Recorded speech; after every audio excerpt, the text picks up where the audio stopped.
20.800 сом. Беліңіздер әме, бұйрығыздан 20.000 метр аралыққа жалпы 11 айлампаға шаула тұрған аламан ат чабыш.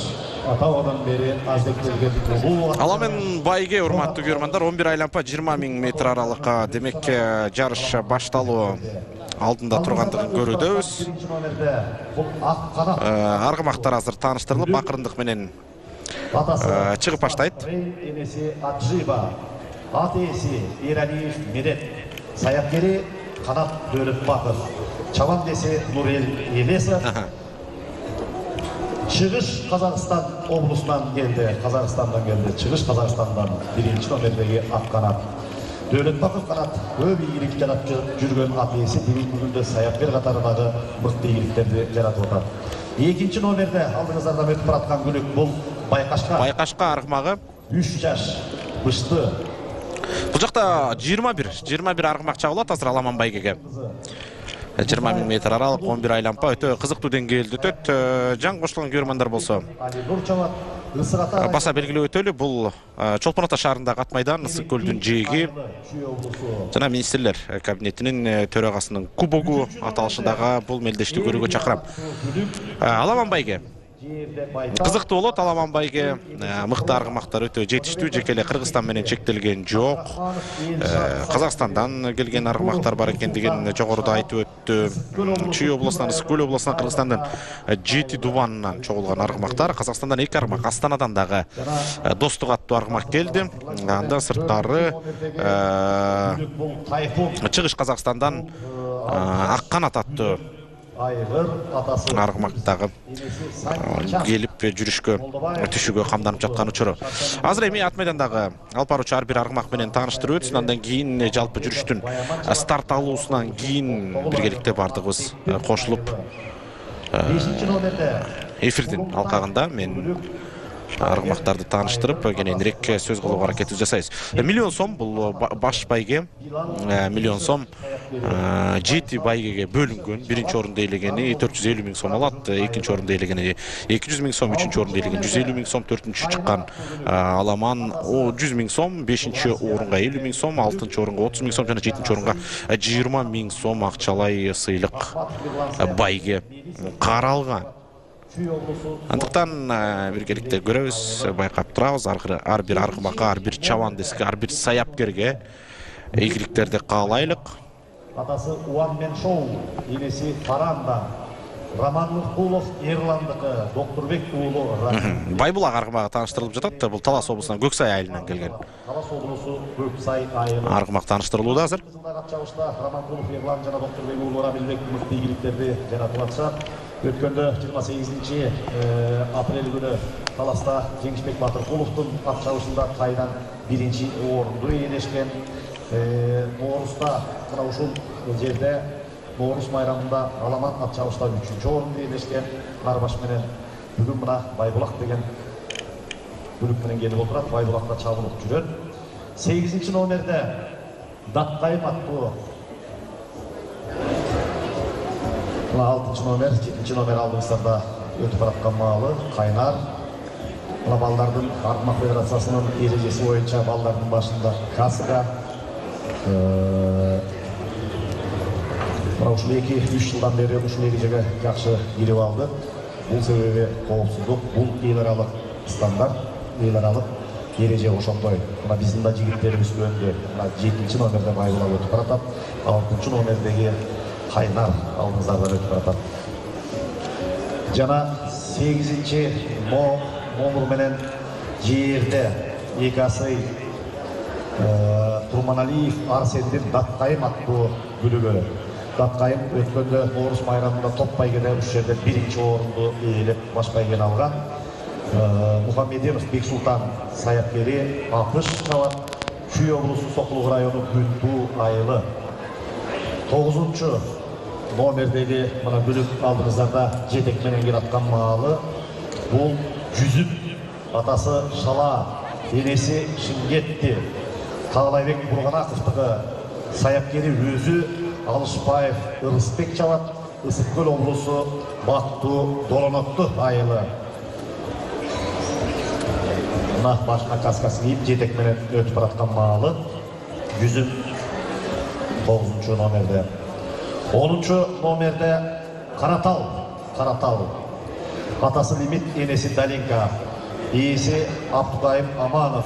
Сатыбалдиев Айбек Саяпкери. Шүкүрбеков Тариел чабат. Шүкүрбеков Тариел 2024 жылдың мыкты чабандесі Арғымақ Федерациясы боюнча. Сатыбалдиев Айбек жылдың мыкты Саяпкери. Абдукайым Аманов Жалал-Абад облустук федерациянын жетекчиси. Эсиңерде болсо 2023 жылы 9 майда Жалал-Абадтан Каратал 1-чи келген. Жана Ормонхан атабыздын 230 жылдык мааракесинде 3-чү келип мамлекет башчысынын колунан байга алган. Мына былтыр эс алды, быйыл кошулуп жатат Каратал. Жалал-Абад облусу Шамалды Сай айылы Дарбыз жеген бүлүк келди. 11 номерде Императрица.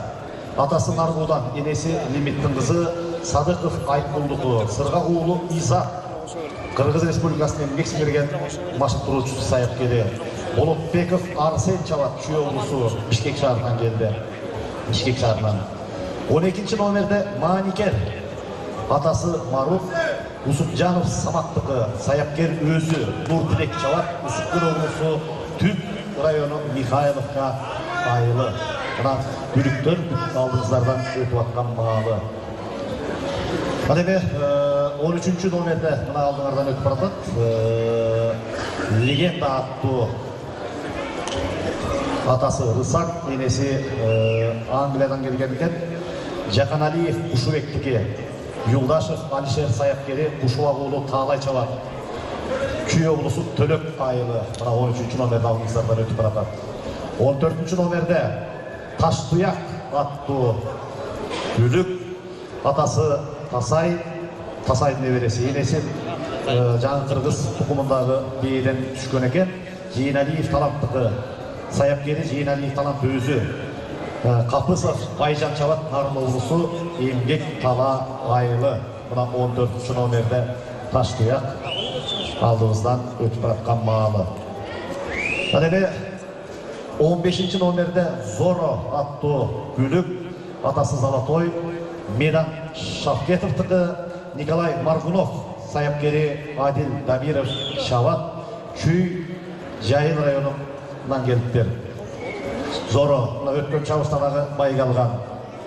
16 номерде 14-15 айттым, алдыбыздан өттү. Адеме ол Зорону таптаган Маргунов Николай 2024 жылдын мыкты Аргымак Федерациясынын чечими менен жылдын мыкты саяпкери болгон. Чүй облустук Телтору Федерациясынын чечими менен жылдын мыкты саяпкери болду. Былтыр 2 жолу автомашина утуп алган. Мына ошо мыкты казак-кыргыз ортосунда таанымал Николай Маргунов. Дамиров Адил чабандеси 2024 жылдын Чүй облустук Телтору Федерациясынын мыкты чабандеси. 16 номерде алдыңардан өтүп бараткан бул Арча тору, атасы Прибаутка Уралиев Азиздики, Сейдрахманов Түкүш саяпкери, Замирбеков Манас чабат, Чүй облусу Жайыл району Бекитай айылы. 17 номерде Байрак, атасы Белбулак, энеси Роза, Бейшекеев Букмандыкы, Жумабаев Еримбек саяпкери, Шүкүрбеков Нурел чабат, Ысыгата району Чүй облусу Алмалуу айылы. 18 номерде алдыңыздардан өтүп баратат. Бул Акмарал, атасы Магнат, энеси Магна. Есенбеков Изаттыкы, Муржанов Төлөбүш саяпкери, Эмилбеков Али чабат, Чүй облусу Жайыл району Карасуу айылы. 19 номерде Соңкөл, атасы Белбулак, энеси Сезин, Марлеп Мамбетовтыкы, Иманалиев Шамшы саяпкери, Жолдошбеков Каниет чабат, Талас облусу Кеңарал айылы. 2024 жылы туристик сезонунун ачылышында бул Соңкөл 1-чи орунду ээлеп, көчмөндөр оюнуна жолдомо утуп алган, бирок себептер менен бара албай калган. Бүгүн кайрадан келип катышып атат. Мына 3 май күнү министрлер кабинетинин төрагасынын кубогуна.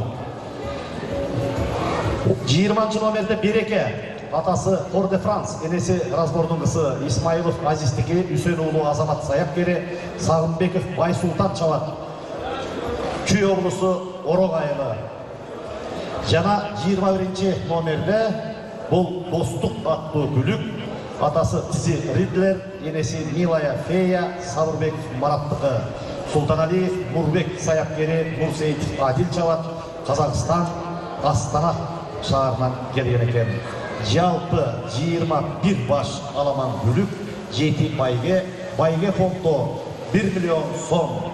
Birinci gelgen gülükü 469 bin som жалпы, anın 450 bin somu buna ministerler kabinetinin töreğasının fondundan tapşırılgan atam. Bu öte çoğun bayga. Анда месе, урматтуу көрөрмандар, калыс старт берди жана мыкты делинген бул кубокко катышууга келген 21 аргымак, 21 чабандес Аламан байгеге старт берди. Алгачкы саптарга 9-орун чыгып жатат. Бул жүзүм аргымагы. Жүзүм 6 жашта. 6 жашта Шала атасынын аргымак атасынын аты энесиники Шингетти. Талай Бурганакавга таандык. Бурганаков өз саяпкерлик кылды жана Рысбек Алышбаев үстүндө кетип бара жатат. Ысык-Көл облусу бактуу долоноту. Болушунча Алышбаев аргымактын оозун тартууга аракетин жасап жаткандыгын дагы байкасак болот, бирок аргымак баш бербей бара жаткан учуру жүзүм эми 11 айлампа. Урматтуу көрөрмандар, бул жерден тезирээк чарчап калышы дагы ыктымал. Эми Ысык-Көлдүн аргымагы болгондон кийин ушул жерде тарбияланган, ушул жерде тапталды. Эми көрө жатарбыз алдыда кандай мүмкүнчүлүктөр бизди күтүп турар экен. Байге фонду чоң 1 миллион сом бөлүнгөн, 7 аргымак биринчи орундан 7-чи орунга чейинки келгендер акчалай байге сыйлыктарына ээ болмокчу. Ар бирине ийгиликтерди каалайлы. Эми бир аз мурун ат майдандагы алып баруучу бардык аргымактар менен чабандестер менен тааныштырып өткөндүгүн дагы көрдүк. Эми бир сериядан бизде токтолуп өтөлү. Биринчи катар саны менен Акканат аттуу аргымак старт берди. 3 жашта, демек өңүнүн түсү көк, Смарт Рейн жана Аджиба аттуу аргымактардын ортосунан чыккан күлүк Медет Эралиевге таандык. Канат Дөөлөтбаков саяпкерлик кылды. Нурел Элесов чаап жатат. Бул Казакстандын чыгыш бөлүгүнөн келген аргымак. Байгашка 2-чи катар саны менен старт берди. Ал Имак менен Ростов кызынын баласы, экөөнүн ортосунан чыккан күлүк. Бактыгул Мусаевга таандык. Саяпкери да ошол эле Адис жана Алинур Акылбеков чаап жатат. Ал Ысык Ата району Чүй облусу Кебек би айылы. 3-чү катар саны менен Эрбия старт берди. Байкөл менен Пробанын баласы Жеңишбек Кенжебековго таандык. Элшат Абдрахманов таптаган. Нурсултан Бектуров чаап жатат. Ысык-Көл облусу Түп району Сары Көл айылы. 4-чү номерда Тайфун кетти. Өңүнүн түсү күрөң. Фюрст менен Санчанттын ортосунан чыккан аргымак. Саяпкери Нурхан Шаршембеков, ээси Бекболсун Молдобаев, эми Баяман Абылбеков чаап жатат. Жалал-Абад облусу Токтогул шаар.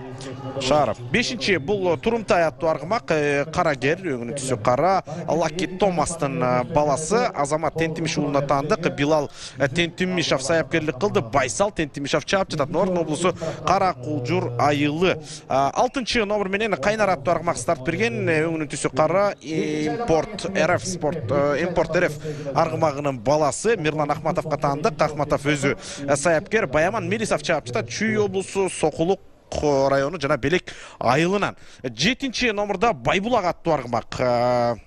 One Man Show жана Франда аргымактардын ортосунан чыккан күлүк. Эрлан Романкуловго таандык. Рамил Доктурбек уулу саяпкерлик кылды. Умар Талантов чаап жатат. Талас облусу Көксай айылы. 8-чи катар санында бул Даткайым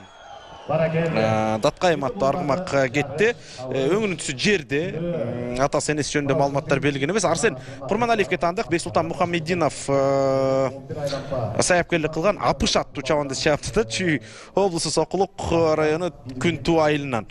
9-чу катар санында жүзүм аргымагы. Жүзүм жөнүндө биз мурда дагы бир аз токтолуп өткөнбүз.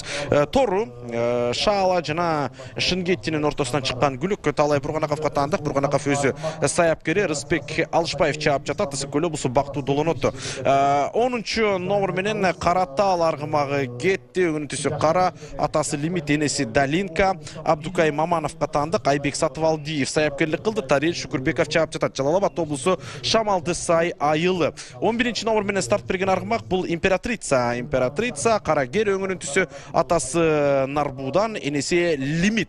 Айткул Сыдыковго таандык. Изат Сыргак уулу саяпкерлик кылды. Арген Болотбеков чаап жатат. Чүй облусу Бишкек шаары. 12-чи катар саны менен старт берген бул Маникер 5 жашта, өңүнүн түсү көк, атасы Мурут. Самак Кусупжановго таандык. Самак Кусупжанов өзү саяпкери жана Нуртилек чаап жатат. Ысыкөл облусу Түп району Сары Көл айылы. 13-чү Легенда аттуу аргымак 7 жашта, 7 кары баскан аргымак. Өңүнүн түсү сары, атасы Рысак, энеси Английский. Кушбек Жаканалиевге таандык. Алишер Юлдашев саяпкерлик кылган. Таалайбек Кушубек уулу чаап жатат. Чүй облусу Төлөк айылы. 14-чү катар саны менен Таштуяк аттуу аргымак старт берди. 7 жашта, өңүнүн түсү жерде, атасы Тасай, энеси Ново, кыргыз аттуу аргымактын баласы. Талант Жейналиевге таандык. Жейналиев өзү саяпкери. Байжан Касыпов чаап жатат. Нарын облусу Эмгек Тала айылы. Зорро 15-чи номер менен старт берген аргымак 6 жашта, өңүнүн түсү Тору, атасы Золотой. Медан Шафкетовго таандык. Николай Маргунов саяпкери. Адил Дамиров чаап жатат. Чүй Жайыл району Карабалта шаары. 16-чы номер менен Арча Тору старт берген. Арча Торунун өңү Тору 5 жашта, атасы Прибаутка аттуу аргымак. Азиз Уралиевге таандык. Тукуш Сейдирахманов саяпкери. Манас Замирбеков чаап жатат. Ал дагы Бекитай айылынан, Чүй облусунун 17-чи катар саны менен Байрак старт берген. Байрак аттуу аргымак 6 жашта, өңүнүн түсү Тору. Белбулак менен Розанын баласы. Кутман Бешекеевге таандык. Керимбек Жумабаев саяпкери. Нурел Шүкүрбеков чаап жатат. Ысык Чүй облусу ошондой эле Алмалуу айылынан. 18-чи катар саны менен Акмарал аттуу аргымак старт берди. Өңүнүн түсү көк, атасы Магнат, энеси Магна. Илзат Эсенбековго таандык. Төлөмүш Уржанов саяпкери. Али Эмилбеков Чавандес, Чүй облусу Жайыл району Кара Суу айылы. Соңкөл аргымак 19-чу катар саны менен кетти. Өңүнүн түсү Күрөң, атасынын аты Белбулак, энеси Сезим. Марлен Мамбетовго таандык. Шамшы Иманалиев саяпкери. Каниет Жолдошбеков чаап жатат. Талас облусу Кең Арал айылы. 20-чы катар санында бул Береке аргымагы кетти. Өнүн түсү Карагер, атасы Фор де Франс, энеси Разбор. Азиз Исмаиловго таандык. Азамат Үсөн уулу саяпкери. Байсултан Сагынбеков чаап жатат. Чүй облусу Бишкек шаары Орог айылынан. Жана 21-чи бул Достук аргымагы Карагер 4 жашта, атасы Тем Ридлер, энеси Милая Фея. Марат Сабырбековго таандык. Нурбек Султаналиев саяпкерлик кылды. Адил Нурсеитов чаап жатат. Бул Казакстан мамлекети, Казакстандын борбору Астана шаарынан келген аргымак. Мына ушул 21 жылкы, 21 аргымак азыр Чолпон Атадагы ат майданда мыктысын аныкташат. Кызыктуу болот. Көрүп туралык азыр. Жайдак чабуулат экендигин жакшы билебиз. Эми буга чейинки жогоруда айтып өткөндөй, биздин чабандестер дагы эл аралык деңгээлде бардык коопсуздуктары менен жооп бере турчу талаптарга көнүшүп калды, даяр болуп калды деди. Бирок аламан байгеде аргымактар жайдак кое берилет экендигин жакшы билебиз. Андыктан эч кандай жеңил болсо дагы ээр токун салынбайт. Азыр аргымактардын оозун тартчусу тартып, кой берчүсү кой берип алдыңкы саптарда бара жаткан учуру. Дагы да болсо азыр катар саны бир аз байкалбай жаткандыгын көрүүдөбүз. Ошол 9-чу номер 1-чи орунду жогото элек окшойт. Жүзүм аргымагы, жүзүмдү минип келе жаткан бул Рысбек Алышбаев. Ысыкөл облусу Бактуу Долонотунун аргымагы алгачкы саптарда келип жатат. Көзүбүз килинип жаткан бул 3-чү номер Эрбия аттуу аргымак 4 жашта, түсү жерде, Байкал менен Пробанын уулу. Аны чаап бара жаткан Нурсултан Бектуров дагы алдыңкы саптарда жайгашууда. 12-чи катар саны алдыңкы саптар килешип 9-чу номердун аркасынан түштү. Бул Маникер аттуу аргымак 5 жашта, өңүнүн түсү көк, Марут аттуу жылкынын баласы. Үстүндөгү чабандысы Нуртилек, Ысыкөл облусу Түп району жана Сары Көл айылы. Ошентип келе жатышат. Дагы убакыт кенен алдыда, аралык кенен, андыктан эч нерсеге шашпайбыз, ашыкпайбыз. Акыркы бир 2-3 айлампанын ичинде ар бир аракет жасайт. Буга чейин да ошол ат майдандагы көрөрмандардын аздыгы бир аз көрүнгөн болчу, бирок ошентсе дагы азыр аргымактарды, чабандестерди колдоп келген көрөрмандар жетиштүү болуп турган учуру бир аз учуу жаратышууда. Байбулак деген бул таластын күнүгү, байга утуп жүргөн күнүк. Мына былтыр, быйыл ушул таңазасын арттырып жүргөн мыкты күнүк Байбулак. Ушу биринчи айлампада тиги чет жактан чыгып кетти. Азыр буюрса кетет. Бул Раманкулов Ерлан менен Доктурбек уулу Рабилдин. Алдыңкы 5тик пайда болду. Азыр сүрмө топтон суурулуп чыккан 5 аргымак кайсыл баскычка чейин туруктуулукту кармайт экендигин көрө жатабыз азыр. 9 номер биринчи орунду жоготу элек. Бул жүзүм аргымагы. Түсү тору мына жүзүмдүн оозун көзөмөлдөп бара жаткан учуру Рысбек Алышбаевдин. Талай Бурганаков таптады. Талай Бурганаковдун өзүнө таандык аргымак бул. Шала, ошондой эле Шингетти аттуу жылкылардын ортосунан чыккан күлүк. Жүзүм 6 жашта. Демек 2 асый. 2 асый басып калган аргымак. Азырынча алдыңкы саптарды эч кимге бошотуп бере элек. Алдыңкы 5тикке дагы 2 аргымак арттан кошулгандыгын байкап турабыз. Азыр алдыңкы 7 жылкы алдыга суурулуп чыккандыгын көрдүк. 7-си бир аз артта келе жатат.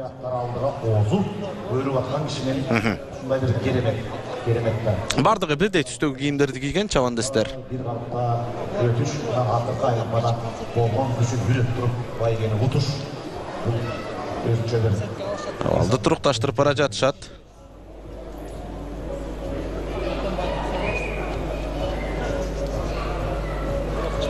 Мына жерде мыкты байгелерди утуп жүргөн күлүктөр бар.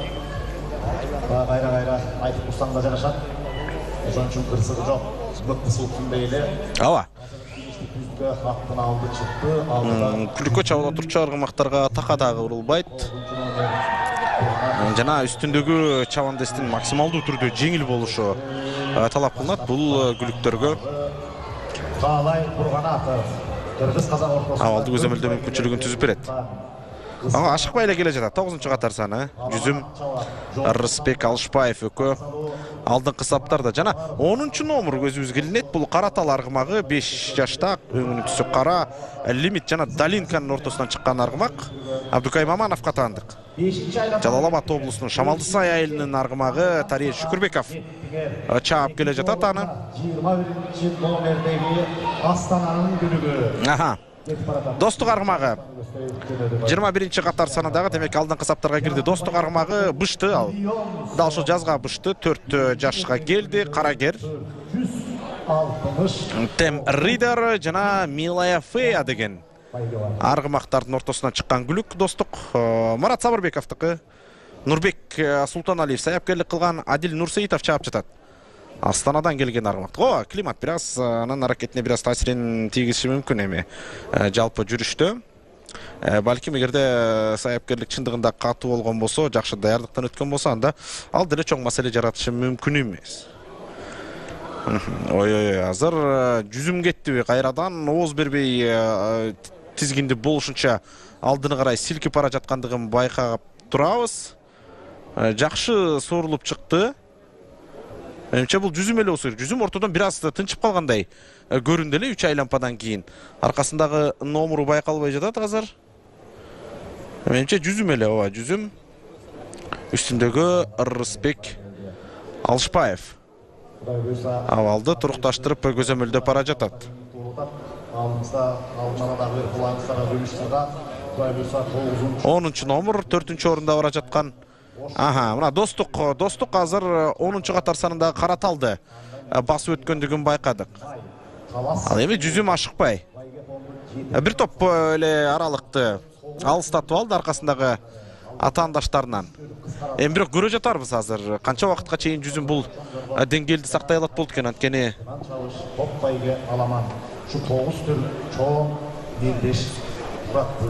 көрөлүк. Ошол аттарыңыздарды даярдап, талас ат майданында өтө турган иш-чараны айта кетели. Ал эми 9-май күнү Ордолуу Ошкол аркылуу Жорго Күмсары Жорго Федерациясынын президенти Канат Зербекович Хасановдун ары бери басып турат. 9-майда Ошко канча жолу калып барсам деп аткан маалы Argımak Federasyası'nın prezidenti İslam Atakeyev buyursa atlar göt berse kendi federasyonlar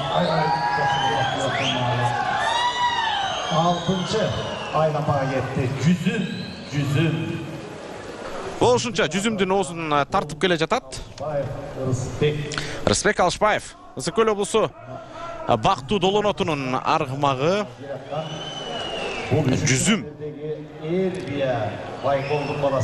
Аха, 3-чү номер кирди Эрбия.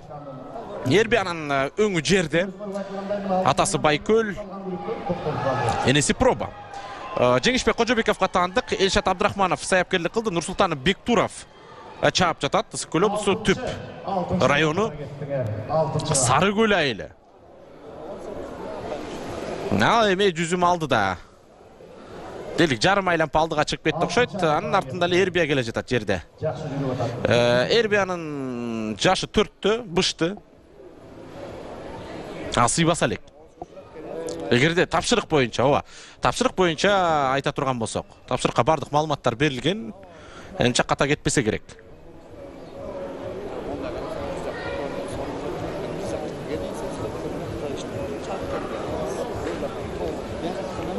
Бир аргымакка жүрүштөн четтеди окшойт азыр. Onun канчанчы номер экендигин так байкабай калдык. Эгерде аттын даярдыгы жетишсиз болсо, мындай чоң жарыштарда, чоң байгелерде тажрыйбасы жок болсо, аргымакты кыйноонун кереги жок. Бул эми асыл тукум жылкылар, андыктан өтө бир аяр мамиле кылат. Саяпкерлер өздөрү дагы кээ бирөө жөн гана канча убакытка чейин чыдар экен, канча убакытка чейин аргымактын кудурети жетер экен деген ойдо ушундай чоң байгелерге салып көрөт аргымактарды сыноо максатында. Анан чарчап бара жаткан учурда, же аттын деңгээли жетпей калган учурда акырын жүрөштөн четтетип чыгарып алган көрүнүштөрдү да байкап эле жүрөбүз. Таза байге үчүн аракетин жасабаган саяпкерлер аргымактардагы жок эмес бул жерде. Андыктан байкайлык. Азыр жүзүм эле. Жүзүмгө тең келе турчу аргымак алдыңкы саптарга чыга элек.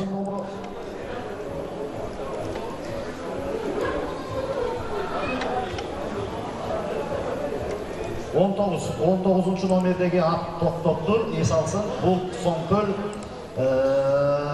Марлен Мамбетов. 19 номер Соңкөл аргымагы демек жүрүштөн четтеди. Күрөң аргымак Белбулак менен Сезимдин баласы Марлен Мамбетовго таандык болчу. Каниет Жолдошбеков чаап жаткан Талас облусунун аргымагын жана Каниет менен Соңкөл аргымагы жүрүштөн четте отурат. Азыр жарышта келе жаткан 20 күлүк калды. 20 аламан. Ал эми биринчи орунда алгачкы саптарда 9-чу номер келе жатат. Моорусда топпай келен бүгүн кошуп аткан Арсендин күлүгү менен биринчи орунду ийилген Доктурбек уулу Рамил турган аты. Азыр кайрадан бир топко түзүлдү.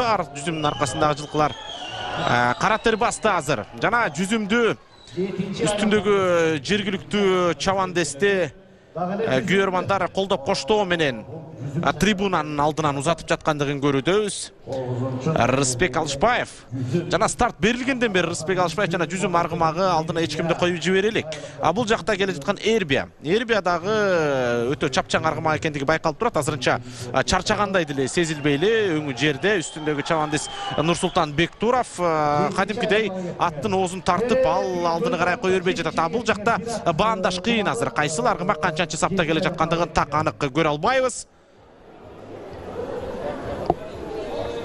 7-нчи айлампага кетти күлүктөр.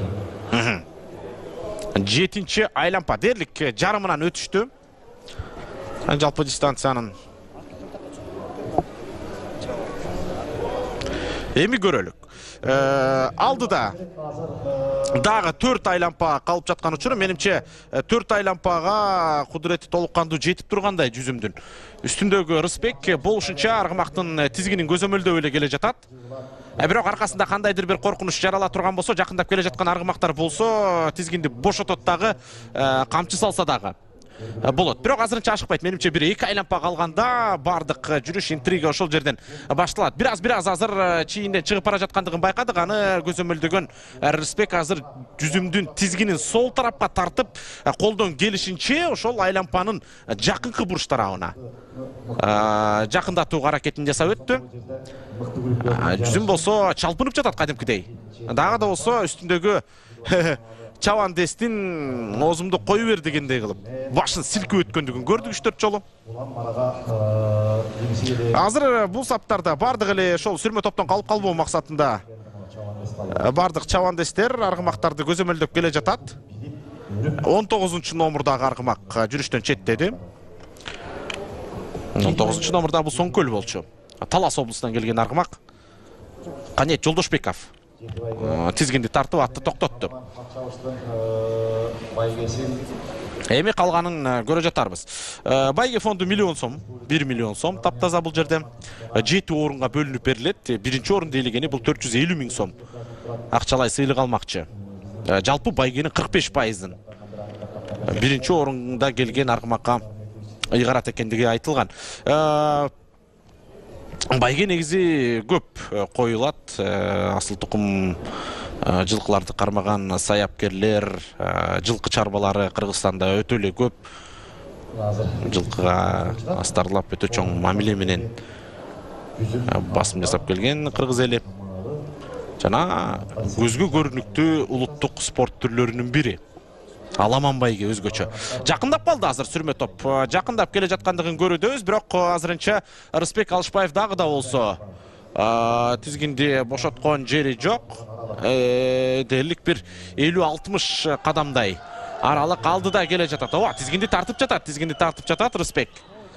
Азырынча толук кандуу кою жибербейт.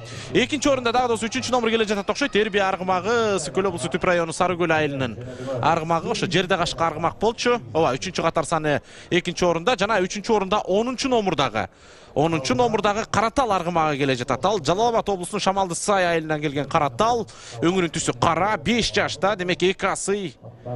Атасы Лимит, энеси Далинка. Абдукай Мамановго таанды. Кайбек Сатвалдиев саяпкерлик кылды. Тариел Шүкүрбеков чаап жатат алы. Байкап туралык. Мына алгачкы үчтүк азыр Эрбия менен Каратал жүзүмдүн аркасынан сая түшүп кууп жетүүгө аракетин жасап жаткандыгын көрүүдөбүз. Ал эми жүзүм ашыкпай эле бир темпти жоготпостон бара жатат. Азыр эми ушул жерден көп нерселер чечилип калышы мүмкүн. Алгачкы үчтүк пайда болду. Дагы 3 айлампа бар алдыда. Теңелди, акыры жүзүмгө теңелди. Эки жылкы Каратал биринчи орунга чыкты. Каратал биринчи орунга жок жетелей экен, бирок алысыраак алып алды эмнегедир. Анда трассаны бир аз алысыраак алып алды. Караңыздарчы, экөө жетип келер замат жүзүмдү чаап жаткан Рысбек Алышбаев кайрадан жүзүмдүн тизгинин бир аз бошотуп алдыңкы саптарды көзөмөлдөп жатат. Чавандестер дагы өтө чоң чебер болушу керек. Аргымактын үстүндө, аргымактын канчалык деңгээлде чарчады, дагы канча убакытка чейин күчү жетет деген суроолорго дагы жооп издеп бир анализдегенге аракеттерин жасашат. Жылкыны да ошол мелдештерге даярдап таптоо процесси жүрүп жатканда дагы толук кандуу аргымак менен бир убакта үстүндө өздөрү болуп аракеттерин жасашат. Саяпкерлик, чавандестик дагы бул оңой иш эмес. Туура тамактандыруу жылкыга жана ошол эле учурда өзү дагы чавандес өзү дагы салмагын көзөмөлдөп ал дагы туура тамактанып тургандыгы. Жылкы сүйүүчүлөр эми ар бир кыргыз камбаратаны жакшы көрөт, сыйлайт.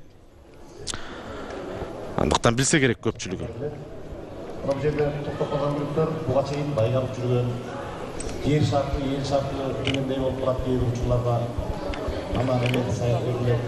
Біз білет, қазір мына Аламанның күліктері 8-ші айлампаны жиынтықтап 9-ші айлампаны өтті. Кезектегі айлампаны басып өтүштү. 9-ші айлампаны өтті алдыңғы сапқа шықта. Бұл 10-ші номердегі Каратал. Жылкынын пири Камбарата. Жарышуланууда. 9-чу айлампа кетти. Алдыда 2 айлампа бар дагы. Жана 10-чу номер Каратал аргымагы биринчи орунга чыкты. Караталды чаап келе жаткан Тариел Шүкүрбеков. жүзүм азыр алгачкы саптарды жоготуп койгондугун көрдүк. Аркасында тизгинди тартып келе жаткан аргымактардын баардыгы алдыны карай озуп чыгууга аракетин жасап жатат. Жана азыр дагы бир аргымак, дагы бир тору аргымак.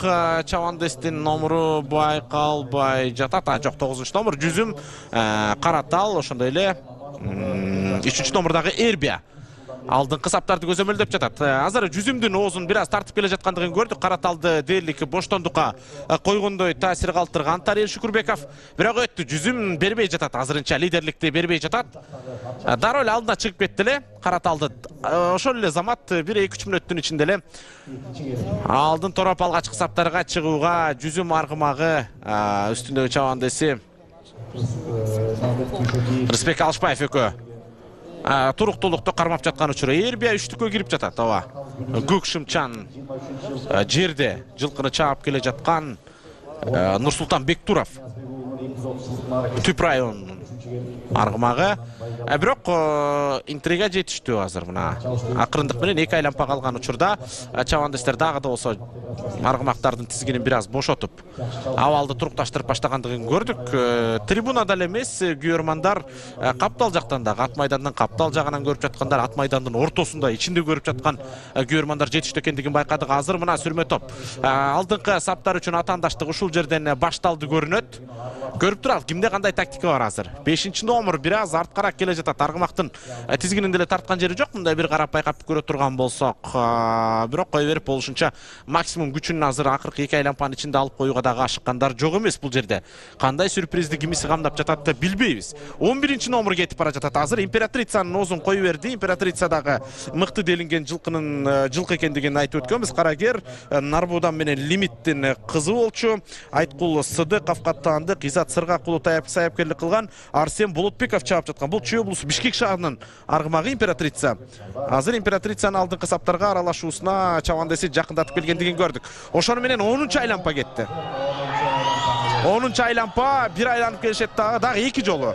Ушул аралыкта айланып өтүшөт. Ошону менен жеңүүчүлөр аныкталат. 2-чи сапка 7-чи орун чыкты. Бул Байбулак аргымагы өң түсү жерде One Man Show жана Фаранда аттуу аргымактардын баласы Эрлан Романкуловго аттаанды. Рамил Доктурбек уулу саяпкерлик кылган. Умар Талантов чаап жатат. Талас облусу Көксай айылынын жылкысы. Ал эми Каратал 1-чи сапты көзөмөлдөп берген жери жок. 1-чи сапты Каратал берген жери жок. Ошондой эле Эрбия кайрадан эле. Эрбия азыр 2-чи орунга чыкты. Караталдын тизгинин бир аз бошотуп жаткандай көрүнүүдө. Көрүп туралык эми. Тариел Шүкүрбеков менимче эмне кылып жаткандыгын жакшы билсе керек. Дагы бир аргымак алгачкы 3-түккө кирди азыр. Жүзүмдү дагы Эрбияны дагы басып өттү. Маңдайкы аргымактын жүгөнүнүн мурунтугу ак түстөгү. Номуру байкалбай жатат. Номуру кайсыл экендигин көрө албай жатам. Азырынча кызыл топчан сонун чыкты. Чындыгында аргымакка бир аз боштондук бергендей таасир калтыргандыгын көрдүк. Мына алгачкы 3-түк атаандаштык башталды. Ушул жерден 9-номур кайда? Жүзүм бир аз артка алкакка түшүп калды окшойт. Азыр Эрбия, Каратал жана жерде аттын номуру байкалбай жатат. Өтө сонун чыкты, бирок өтө сонун сурулуп чыкты сүрмө топтун ичинен. Ушул жерден Караталдын дагы тизгинин бошоткондугун байкадык. Балким бир аз эртерээк кое берип алышты. Дагы бул айлампаны бүткөндөн кийин дагы бир айлампа бар. Андыктан аргымактар кыйынчылыкка учурап калышы мүмкүн. Эрбия 3-чү орунда келе жатат. 7-чи номур бу жаңылбасам, 7-чи катар саны бул Байбулак. Талас облусу Көксай айылынан келген аргымак Байбулак. Бышты гана жерде өңү One Man Show жана Феранданын ортосунан чыккан аргымак үстүндөгү Умар Талантов. Интрига бар. Менимче ушул 7-чи номур же 10-чу номур маарага 1-чи болуп барат деген сөздү айтуудан алысмын. Ал эми жүзүм аргымагы сүрмө топтун арасына түшүп калды. Азыр алгачкы 10-дукка дагы кирүүгө мүмкүнчүлүгүн колунан чыгарып бара жатат окшойт. Менимче 11-чи катар саны өтө сонун келе жатат. Императрицаны чаап жаткан 11-чи номурдагы Арген Болотбеков балким сурулуп чыгышы мүмкүн. Ошону менен акыркы финалдык айлампа кетти.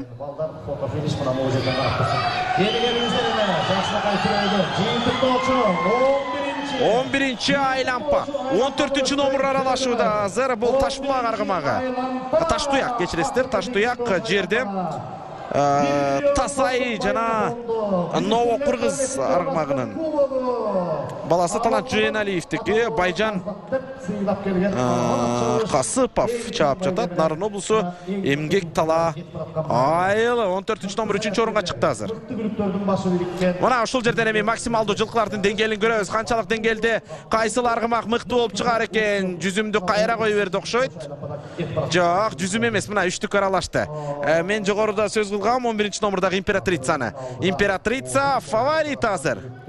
Алдыга озуп чыгуу үчүн Императрица фаворитке айлангандыгын байкадык. Ошондой эле 7-чи катар санындагы Байбулак аргымагы жана Императрица азыр алгачкы саптарда бара жаткан учуру. Бишкек шаарынын аргымагы Императрицанын дагы даярдыгы, саяпкери үстүнө чабан десе дагы өтө мыкты экендигин жогоруда дал ушул жүрүш башталарынын алдында ат майдандагы алып баруучу дагы бир сыйра сөз кылып өткөн болчу. Мына алгачкы үчтүк мынакей. Өтө сонун көрүнүштөр, караңыздарчы. Алгачкы үчтүк түзүлдү. Биз азыр бул саптарда 9-чы номерду байкабай жатабыз. Жүзүм кайсыл алкакта калды? Кара кызыл түстү аргымак үчтүккө кирип жатат жана биринчи орунга дагы чыгып кетүү мүмкүнчүлүгү бар. Марага деле кыска убакыт калды. Байкап туралы урматтуу көрөрмандар, алдыңкы саптарга азыр 6-7 аргымак чыкты. Жетөөнүн дал ушул байгеге илинип калуу мүмкүнчүлүктөрү бар, бирок баарынын көздөгөнү биринчи орун жана алтын байге. Караңыздарчы, мына атаандаштык ушул жерден башталгандыгын көрдүк. Максималдуу түрдө аргымактардын тизгинин бош коюп азыр үчтүккө түзүлүп жаткандыгын көрөбүз. Болушунча аргымакты камчылап келе жатат. 4-чү номер биринчи орунга чыкты. Бул Тайфун аргымагы. Тайфун Фюрис менен Санин Чаиттин ортосунан чыккан күлүк Бекболсун Молдобаевдики. Баяман Абылбеков чаап келе жатат. Жалал Абад облусу Токтогул шаары аны менен биргеликте эле кайсыл катар саны азыр байкабай жатабыз. Бул Мара, бул финиш биринчи номер ак канат аргымагы. Казакстандын жылкысы баш байгени алып кетип отурат. Ак канат аргымагы Смарт Рейн менен Аджибанын ортосунан чыккан аргымак жана биз фаворит деп санаган 11-чи катар санындагы Императрица экинчи чыгып калды окшойт. Азыр же үчүнчү болдубу айта албайбыз. Аны менен биргеликте 4-чү номер алдыңкы саптарга келинди. Бул Тайфун Токтогулдан Актектир айылын жылкысы. Ой, аргымактын буту сынып кеткен экен. Бул өкүнүштүү урматтуу көрөрмандар. Ай. Алдыңкы эки буту тең сынып кеткен экен. Өкүнүштүү.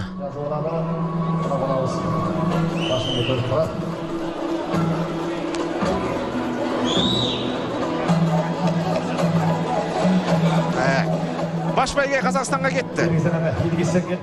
Ак канат аргымагы Медет Эралиевдики, канат Дөөлөт Баков саяпкерлик кылды. Нурел Элесов чапты. Чыгыш Казакстандан. Сонун натыйжа болду. Жана 4-чү номер илинде окшойт байгеге Тайфун аргымагы. Эми бир аздан кийин сыйлоо аземин көрөбүз. Келиңиздер эме биринчи келген бул ак канат. Чыгыш Казакстандын бүлүгү, экинчи келген. Экрандан алыстабаңыздар, урматтуу көрөрмандар. Кайсыл аргымактын бутусунда өкүнүштүү мындай көрүнүштөр. Актектир былтыр 9 май күнү так ушул жерден биринчи орунду ээлеген. Жана дароо эле сыйлоо аземи болот. Ошону менен бүгүнкү күнгө бөлүнгөн Кыргыз Республикасы Министрлер Кабинетинин төрагасынан кубогу дагы жыйынтыкталат. Ушундай болот. Birazdan soң эфирибизди дагы жыйынтыктайбыз. Ошол аттын баланын коопсуздугу үчүн атайын ойлоп. Биринчи келген, экинчи, үчүнчү келген болсо Байбулак. Бул Рамазанов Ерлан менен Доктурбек уулу Рамил каттаган Талас облус көк сайдын бүлүгү. 4-чү келген. 4-чү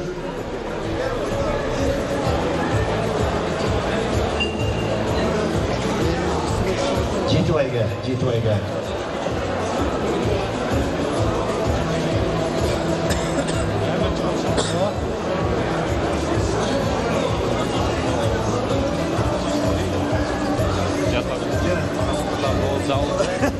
4-cü, 5-ci, 6-cı, 7-ci baygelerde anıqlap qoyalım. Jesi de geldi. Jesi kaçtı?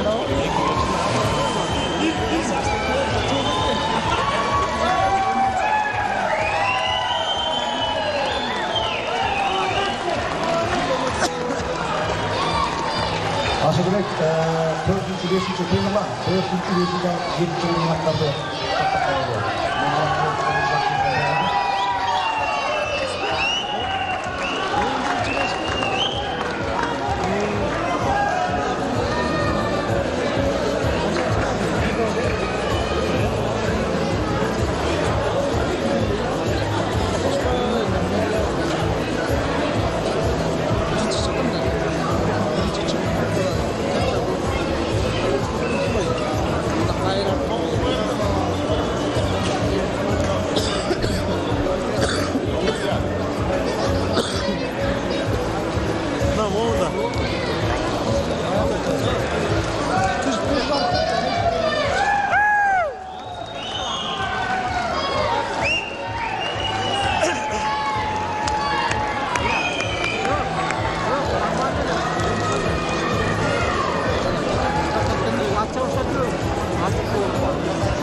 Келгіздер әме, ардақты меймандар, мына байге тапшыру салтанаты бірінші келген қазақ қырғыз бір туғанда бекерінен айтылбайды. Біз дайыма Қазақстанға барып та бай күтқанбыз.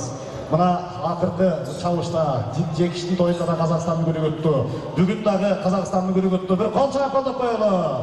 Құдай бұйырса, біз дағы барып Қазақстаннан бай күтіп келеді. Бізге аябай чоң қуаныш, ат шапқандар үшін. Дайыма біздің қазақ туғандар келіп, байге ұтқаны бұл чоң майрам, чоң салтанат. Бірінші келген Аққанат, Ералиев Медеттіке, Дөлетбақов қанат таптаған, Елесік Нурел чапты, Шығыс Қазақстан облысынан келген Аққанат бірінші орынды иелеп отырады. Екінші келген 4-ші номердегі Тайфун, Молдыбаев Бекболсындықы, Шаршенбаев, Нұрхан саяпкері Абылабеков Баяман чапты. Жалалабад облысы Тоқтоғыл районы Ақтектин айылы. Мен дайыр жолы айтылып қойын, бұлтыр 2024 жылы 9-ші майда ұшыл Тайфун дағы аламанда бірінші орынды иелеген. Кәдеме 3-ші келген 7-ші номердегі Байбулақ, Қараманқұлов Ерландығы, Талас облысы Көксай, Қалантов Умар чапты, саяпкері Тоқтырбек ұлы Рамил. 4-ші келген Императрица, Садықов Айтқұлдықы, Сырға ұлы Демек, Императрица байгелі орынға айланбай қалған екен. Эми паш. Эге бұл эми үштүк экендигин билебиз. Императрицаны алдыңкы саптардан орун алат деп күттүк элек, бирок 4-чү гана орунга жайгашкан экен. 4-чү орун дейлеген аргымакка 100 000 сом акчалай сыйлык берилет. Жалпы байге фондунун 4%, 10% каралган. Кожобеков жеңишбектике, Абдрахман, ошону менен азыр 3 гана байгейлерин сыйлайт. Бул Акканат аргымагы, Тайфун жана Байбулак. Чүй облусунун Сокулук району Белек айылынын аргымагы Байбулак. Ералиев таланттыкы саяпкер өзү Байжан Капысов. Талас облусу Көксай айылынан кен Байбулак аргымагы 3-чү орунду алып кетти. Тайфун 2-чү орунду ээлейт. Былтыркы чемпион жеңиш кубогунда. Ал 2-чү орунду ээлеп калды. Эми Акканат Чыгыш Казакстан облусунан Медет Ералиевдин аргымагы баш байгени, аламан байгени өз капчыгына салып отурат. Мына азыр байгелерин алууга жана казакстандык чабандестин маанайы өтө жакшы. Нурел Элесов чапты Акканатты. 4-чү номер Тайфунду чапкан Баяман Абылбеков Токтогул район Актектир айылынын аргымагын чапкан чабандес. Дүйшөнбекович Ашыралиев Экинчи орунга чыгып, президенти Атакеев Исламбек Таласбекович байге тапшырууга байгесин алат. калыстык болобу дейт эрежеси менен. Келиңиздер эме. Жетинчи келген бул 20.800 сом акчалай байге утуп аткан Нарын облусунун Эмгектала айылынан келген Таштуяк Таштуяк таланттыкы саяпкер өзү Капысов Байжан чапты. Таштуяк демекке 7-нчи орунда келген экен. Байжан Касыпов чапты. Нарын облусу Эмгектала айылынын өкүлү. Тасай жана Ново Кыргыз аргымагынын ортосунан чыккан күлүк болчу. Таштуяк 7 жашта. Талант Жийналиевдин аргымагы. Саяпкери дагы Талант Жийналиев өзү акыры алгачкы 7-ликке кирди. 21 аргымактын ичинен бул дагы жакшы көрүнүштөрдүн бири. Абдраманов Элшат таптаган Бекбуров Нурсултан чапты.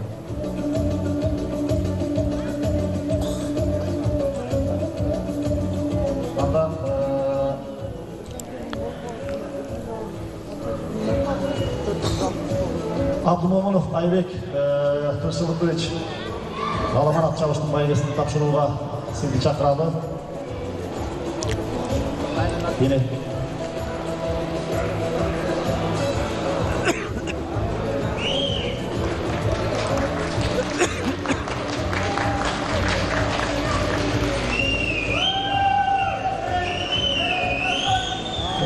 байге тапшырууга Кыргыз Республикасынын президентинин Ысык Көл облусундагы ыйгарым укуктуу өкүлү Бакытбек Жетигенов мырзаны байге тапшырууга чакырып коелу. Келип койсоңуз.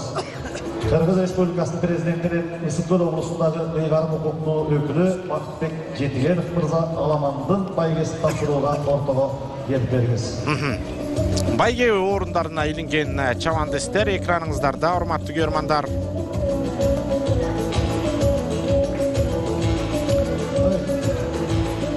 Умар Талантов, Баяман Абылбеков жана Нурел Элесов. Эми 3-чү байгеден баштап тапшыра берели. 3-чү келген күлүк бул Талас облусунан Байбулак аргымагы. 4 жашта Эрлан Рамакуловго таандык Рамил Доктурбек уулу саяпкери Умар Талантов чапты. Талас облусу Көксай айылы.